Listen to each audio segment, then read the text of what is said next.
Acredito que você tenha, nesse processo de difundir essa medicina, essa nova área, você tem enfrentado e quebrado e criado novos paradigmas. Então foram os paradigmas, isso é? Falei com a mala na mão no sentido assim, figurativo, porque quando eu terminei a minha fase de estudos lá, graças a Deus nós tivemos muita vontade de aprender esses novos conceitos e tínhamos 3 convites para ficarmos trabalhando lá, e eu resolvi encarar o desafio de introduzir esses conceitos aqui no Brasil, e graças a Deus, depois desse período de 10 anos e meio, hoje nós estamos vendo esse sonho se transformar em uma concreta e irrevogável realidade. Hoje nós temos no Brasil 680 médicos formados pela Longevidade Saudável, que é a empresa que fomenta esses conhecimentos e esse ensino sistematizado dessa medicina para os médicos brasileiros. Esse grupo de 680 médicos é constituído por 31 especialidades médicas diferentes, e todos esses médicos estão descobrindo o quê? Independentemente de você ser um cardiologista, um cirurgião geral, um endocrinologista, um ginecologista, um UTIsta, um urgentista, todos nós estamos e iremos nos deparar na nossa prática diária com um contingente cada vez maior de pessoas envelhecendo e, mais importante, pessoas que estão começando a questionar seriamente esse modelo de envelhecer. Doutor, será que tem que ser assim mesmo?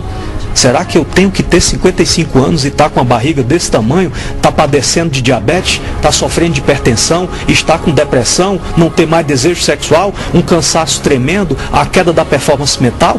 E as pessoas ainda estão habituadas a escutar isso aqui, ó. Isso é da idade, é assim mesmo. Todos os amigos da sua mesma idade estão sentindo isso. Isso é uma empulhação, porque esses fenômenos e essas doenças não têm absolutamente nada a ver com idade, e tem absolutamente tudo a ver com o desconhecimento da fisiologia do envelhecimento. Nesse caso eu sou obrigado a perguntar ao senhor as piores causas que degenera o ser humano e principalmente causam um envelhecimento precoce. O envelhecimento humano é uma questão muitíssimo complexa, mas dentro dessa complexidade nós podemos hoje, dentro da ciência moderna, elencar alguns parâmetros e alguns pilares de base que estão indubitavelmente associados a todas as formas de envelhecer. Primeiro, excessivo estresse ambiental. As pessoas hoje não cabem mais dentro de 24 horas. É a busca pelo ter ao invés da busca pelo ser, né? As pessoas não têm mais como administrar o tempo, são assoberbadas de tarefas, se perdem em uma multitude de compromissos e uma multitude de projetos de vida, e não existe um planejamento, não existe uma meta, não existem prioridades a serem elencadas. Então o estresse é um dos maiores roubadores de saúde que nós temos, um dos maiores aceleradores do envelhecimento. A segunda pilastra, alimentos. Alimentos são as mais poderosas drogas que alguém já sonhou ou imaginou colocar para dentro do seu próprio organismo. E o mais grave, drogas tão poderosas que podem, de acordo com a forma que são combinadas, a cada vez que nós os alimentamos, dependendo da proporção entre proteínas, carboidratos e gorduras, nós poderemos produzir uma poderosíssima resposta hormonal interna que pode acelerar de maneira violentíssima o processo do envelhecimento. Então, os alimentos podem interferir diretamente na velocidade do envelhecimento. Terceira pilastra, sedentarismo. Um estudo recente mostrou que 84% da população brasileira é absolutamente sedentária. O sedentarismo gera lipogênese, gera ateromatose e gera aceleração brutal dos processos do envelhecimento. E a quinta pilastra, deficiências hormonais. Os hormônios são mensageiros químicos que controlam todo o processo de reparo, renovação e síntese de proteínas.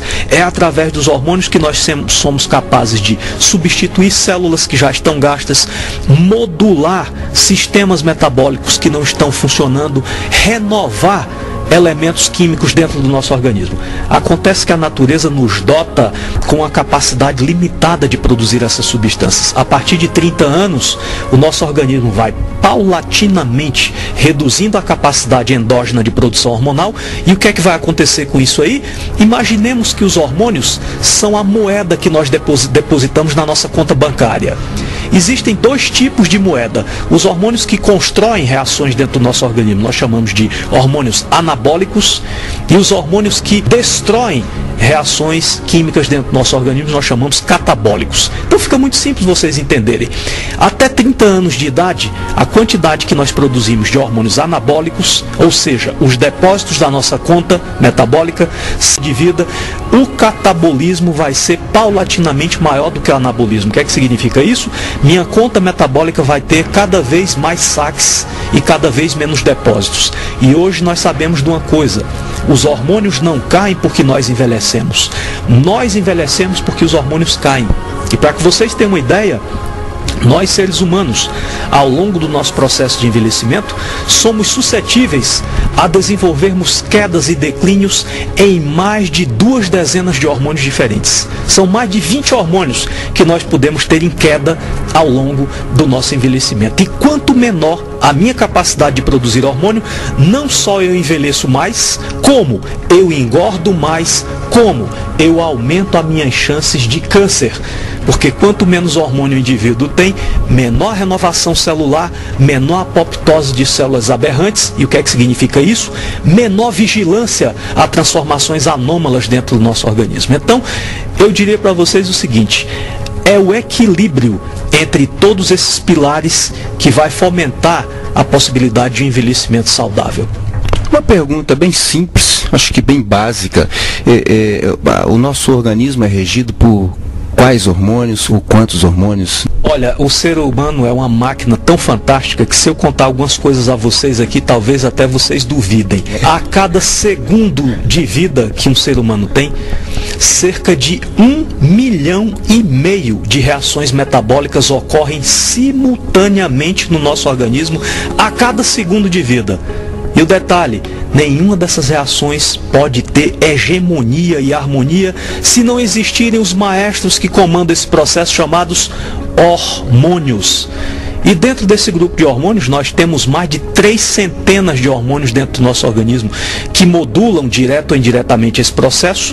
Mas deles, nós poderíamos extrair basicamente 8 hormônios que são os maestros-chave de todo esse processo: testosterona nos homens, estradiol nas mulheres, hormônio do crescimento para ambos os sexos, dehidroepiandrosterona, um hormônio produzido na suprarrenal, pregnenolona, um hormônio fundamental para o equilíbrio neuronal e para o metabolismo cerebral, melatonina, triodotironina e progesterona. Esses seriam os 8 regentes máximos do nosso organismo. Seriam assim, como se nós estivéssemos nas Forças Armadas, os 8 generais comandantes desse grande exército chamado metabolismo humano. Em relação à modulação hormonal, todos quando precisam, é de se praticar para todas as pessoas a partir dessa idade, quando começa a se degenerar, ou não? A queda hormonal só se pode ter uma certeza: a propensão vai ser a partir dos 30 anos, mas esse não é um limite estanque, porque o que nós temos visto na atualidade é que, pela quantidade de estresse a que as pessoas estão submetidas, pela toxicidade alimentar e pela toxicidade ambiental, a conjunção desses fatores tem feito com que pessoas tenham uma possibilidade concreta de começar a experimentar quedas hormonais até bem mais jovens do que esses 30 anos. Eu diria para vocês o seguinte: o momento certo em que eu, você, vamos cair nossos hormônios, eu não posso precisar. Mas o que eu posso precisar é o seguinte, a partir de 20 anos de idade, todos nós temos que periodicamente, pelo menos uma vez ao ano, dosar